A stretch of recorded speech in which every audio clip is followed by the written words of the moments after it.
আসসালামু আলাইকুম ওয়া রাহমাতুল্লাহ। প্রিয় যুবক ভাইয়েরা, আমরা যারা বিবাহ করব, কেমন মেয়ে বিবাহ করব, এই বিষয়ে আমি কিছু কথা বলব। কারণ আপনার বিবাহ করার পর আপনার স্ত্রী যদি উত্তম না হয়, সৎ সঙ্গিনী না হয়, তাহলে আপনার জীবনটা দোজখের একটা কীট হয়ে যাবে। সেই জন্য রাসূলুল্লাহ সাল্লাল্লাহু আলাইহি সাল্লাম হাদিসের মধ্যে ইরশাদ ফরমায়েছেন, দুনিয়া কুল্লুহা মাতা ও খৈরু মাতা দুনিয়া আল মারাতু সলিহা। এই দুনিয়াটা সব কিছুই উপভোগ্য।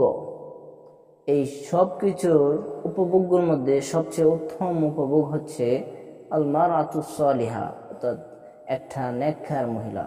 আপনার সঙ্গিনী হিসেবে যদি একটা নেককার মহিলা হয়, তাহলে আপনার জীবনটা ফুলের মতো সুন্দর হয়ে যাবে। আর আপনার যদি স্ত্রী বা আপনার সঙ্গিনী, জীবন সঙ্গিনী যদি জাহান্নামের একটা কীট হয়, তাহলে আপনার জীবনটাকে পুরো জাহান্নাম করে দিবে। সেই জন্য আমরা কেমন মেয়ে বিবাহ করব, রাসূলুল্লাহ সাল্লাল্লাহু আলাইহি সাল্লাম সেটা হাদিসের মধ্যে বলে দিয়েছেন। সেটা আমাদের সকলের জানা উচিত। হাদিসটা হচ্ছে, রাসূলুল্লাহ সাল্লাল্লাহু আলাইহি সাল্লাম ইরশাদ করেছেন, তুনকিহুল মারআতা লিআরবাইন। 4টা বিষয়ের প্রতি লক্ষ্য করে তোমরা মহিলাদেরকে বিবাহ করবে। 1 নাম্বার হচ্ছে লি জামালিহা, তার সৌন্দর্য দেখে। 2 নাম্বার হচ্ছে লি মালিহা, তার সম্পদ দেখে। 3 নাম্বার হচ্ছে লি নাসাবিহা, তার বংশমর্যাদা দেখে। 4 নাম্বার হচ্ছে অলি দীনিহা, তার ধার্মিকতা দেখে। এই 4টা বিষয় দেখে তোমরা মহিলাদেরকে বিবাহ করবে।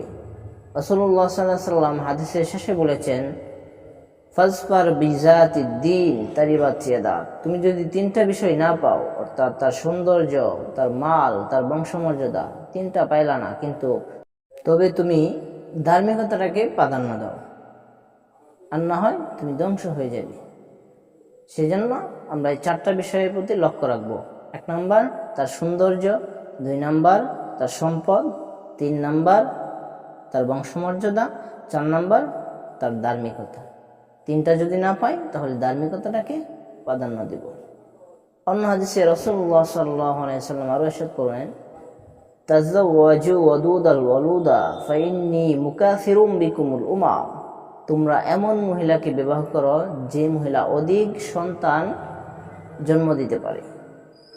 কারণ কাল কিয়ামতের ময়দানে, কাল হাসরের ময়দানে আমি যে মহিলার সন্তান অধিক্য হবে, এই আধিক্যতা থাকার কারণে আমার উম্মতের আধিক্যতা পাবে, আর আমি আমার উম্মতের আধিক্যতা থাকার কারণে আমি গর্ববোধ করব।